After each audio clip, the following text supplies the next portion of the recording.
Hello, Everybody. everyone. Welcome to season 2, episode 6, Okay. called the Electromagnetic Magnetic Heart. heart. And We are.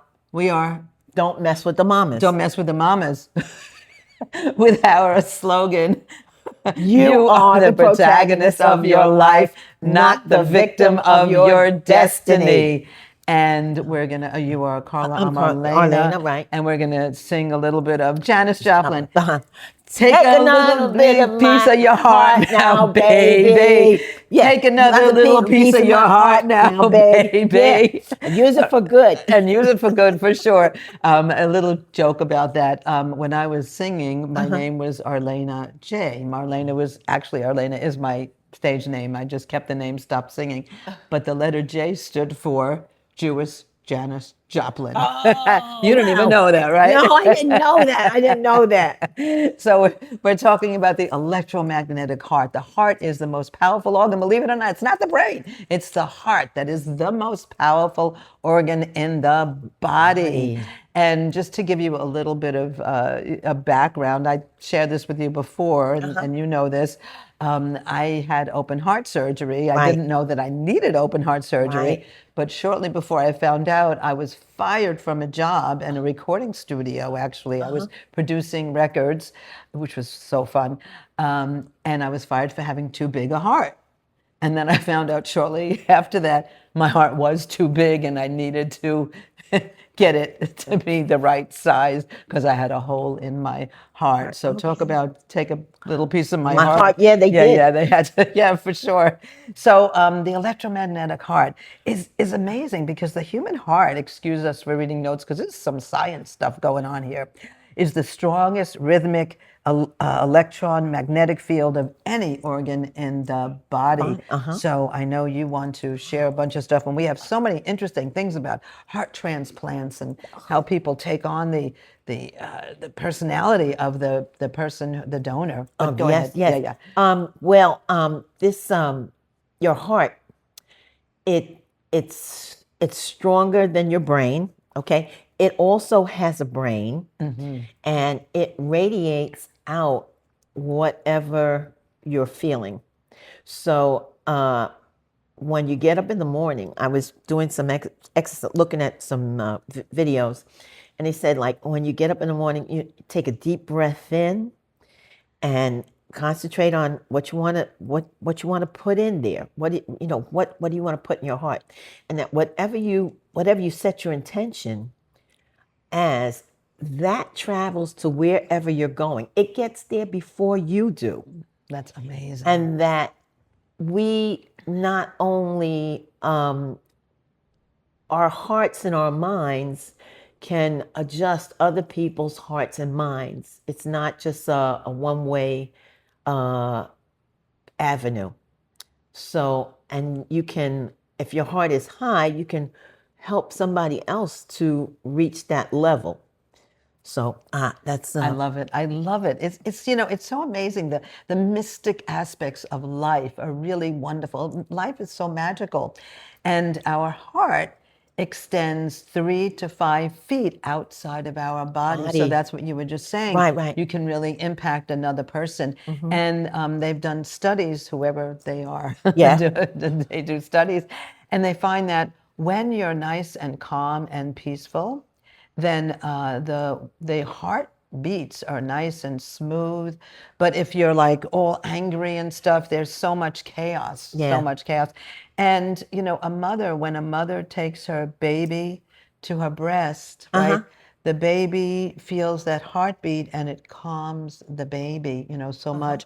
So, and the nervous system kind of acts as an antenna.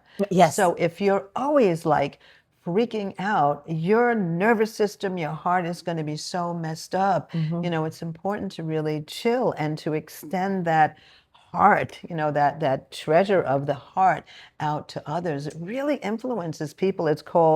There's something called heart coherence, where emotions like gratitude or compassion creates a measurable stabilizing effect on the rest of the group. So if you come into like a chaotic environment and you're just, warm and humanistic and compassionate, you will affect that entire group. I mean, maybe not everybody, but for the most part, you really Yes, can. definitely, definitely. Let's see what else I said. It's your emotional state doesn't just affect you; it affects other people. So, like I said, if your life condition is high, then you can help those other people.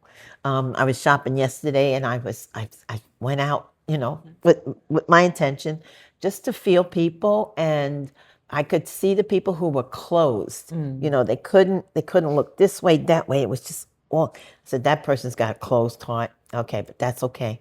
And I just kept going, and when I was coming out the store, this lady says, "Oh, the weather is looking like that." Yeah, hey, she was, able to in Open up. exchange, yeah, with Open me, up. Yeah, yeah. So, and a lot of people are suffering out there. For They're sure. closed, or and how do we reach them? How do we touch them? When I go to Whole Foods, we always shop at Whole Foods more than we need to, probably. And I'm always like smiling and making a connection. It's almost like I feel like they're family. And when you feel that way, when you feel like everyone is interconnected, then you don't have that, barrier. Right. And there was a little girl behind the meat counter, and she was not very happy to be there, I don't think, Okay. And then we started talking, and I asked her about her dreams and her life. And now every time we see her, she has the biggest smile, So breaking down those barriers, right? Somebody cared. Somebody cares, for sure. It's our heart, and it's the strongest. Don't rely on your brain, because the heart is so much stronger. It's that little brain, but it's really the big brain, because that extends forever. Yeah. All right, here's some really cool things Okay. about people who have had donor hearts, right? Okay. And we had actually a friend in New Mexico who lived in New Mexico. He got 4 heart transplants. I mean, that is highly unusual. I don't know how he did. But each time he got that donor heart, he took on the persona and the personality and the emotions of that donor heart. So you want to hear some crazy stories? Yeah. And I know one of those, by the way, was he was always a cheerful kind of guy, right? He was a fellow Buddhist practitioner, and suddenly he felt suicidal. And it turned out that the donor heart, that person had committed suicide. Oh. Right? All right, here's some crazy stories, all right? In 1988, there was a dancer who received a heart and lung transplant from an 18-year-old motorcycle accident victim. She was a dancer, a petite little girl. Suddenly she wanted to drink beer. She wanted to eat Kentucky Fried Chicken, and she wanted to ride motorcycles. True story, right? Right. Another one, there was a 9-year-old boy who received a heart from a 3-year-old girl, and he was always like an avid swimmer. And then suddenly he was so afraid of the water, and found out later that she had drowned, right? Another crazy story is a psychiatrist got a donor heart from this female who was in a car, accident, and he felt like something on the side of his body, was always in pain and stuff, and found out that that accident affected, her left arm. And that goes to the point of that your life is endless. There's no end to your life. Absolutely, Your yes, consciousness. yes. This body may disappear, but the consciousness that's within it goes on. And we have to understand that. Many people think, oh, nothing after death. It's like, this is it. We're ending. No, no, no. You continue. Matter is neither created nor destroyed. That's It continues. right. All right, That's right. two other, just quick before. Yeah. And then there was another one who, received a heart transplant from this guy who was a police officer. And, when he woke up from surgery, he felt this blinding light hitting his face all the time.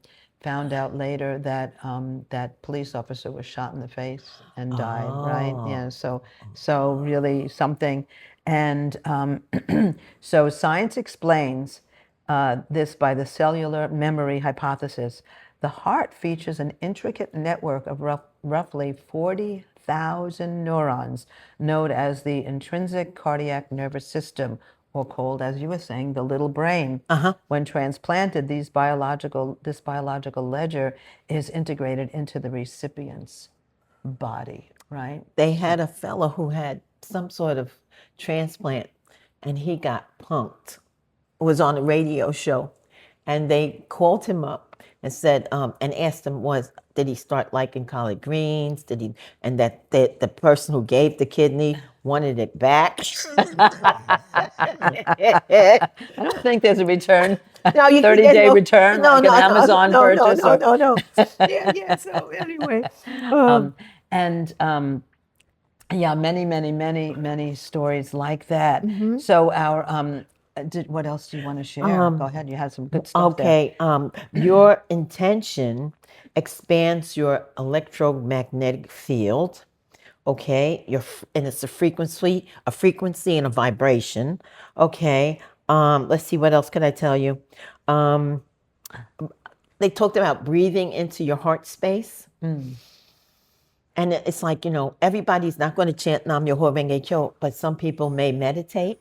Okay. And the fact that you're closing your eyes, you're breathing in, you're setting your idea for what you want, how your day should go. This is something that we all have. It's equal. Everybody's got it. Everybody can use it. And they're starting to, science is starting to tell us that this is true. Yeah. So that's a big step forward. And they said you should really do your meditation 30 minutes before you leave the house. But if you don't have 30 minutes, 3 minutes might be good enough for you. Let's see. And that this radiates throughout the world.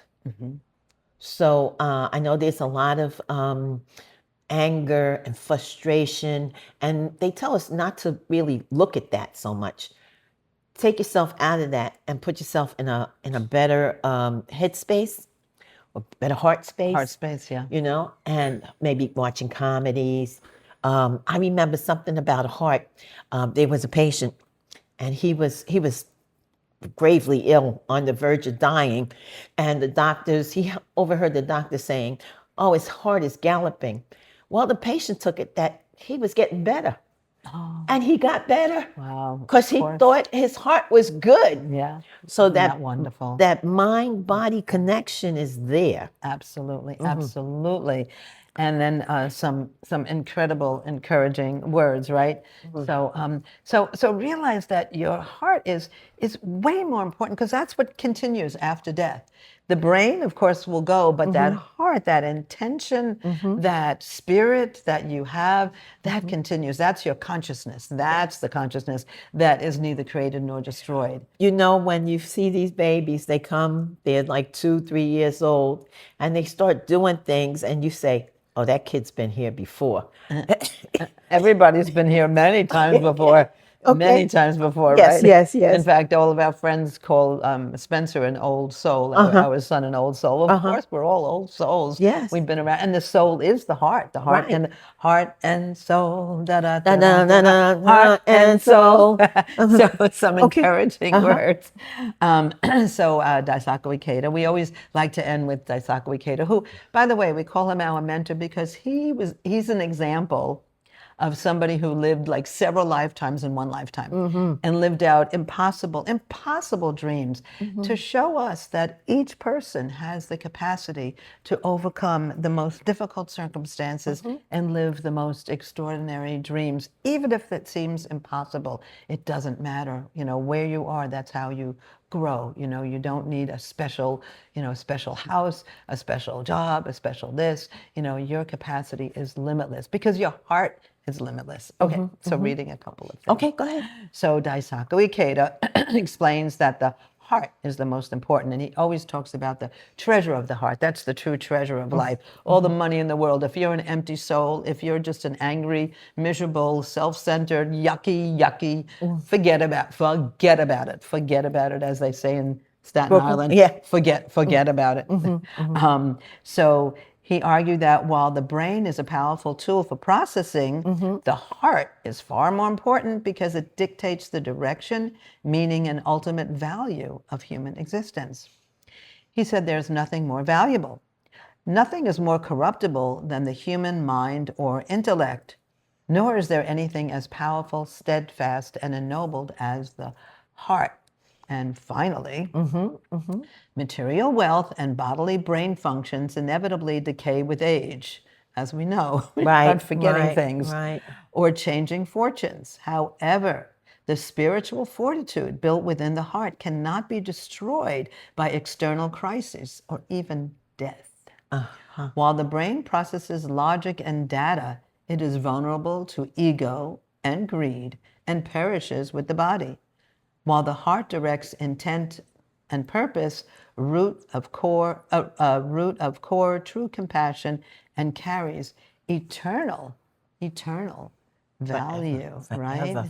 Forever. Forever. Yeah. So next week, we are going to talk about the universe within. That's right. Which is all connected. But Yes. we are the universe is It's us. us. And we have so much power. We have so much potential, right? All the True. time. True. So that's all, folks. I think that's about That's all. a wrap. That's Yeah, a wrap. That's a wrap. Yeah. Yeah, please listen to us or hear Watch us. us. Watch us. We're on all major platforms. Share us. Share us. Yes, share us. Share our heart. We publish every Wednesday. Right, every which Wednesday. is really a good time, middle of the week, hump day, right? Yeah, I guess yeah. that's a good time. Yeah. So we are.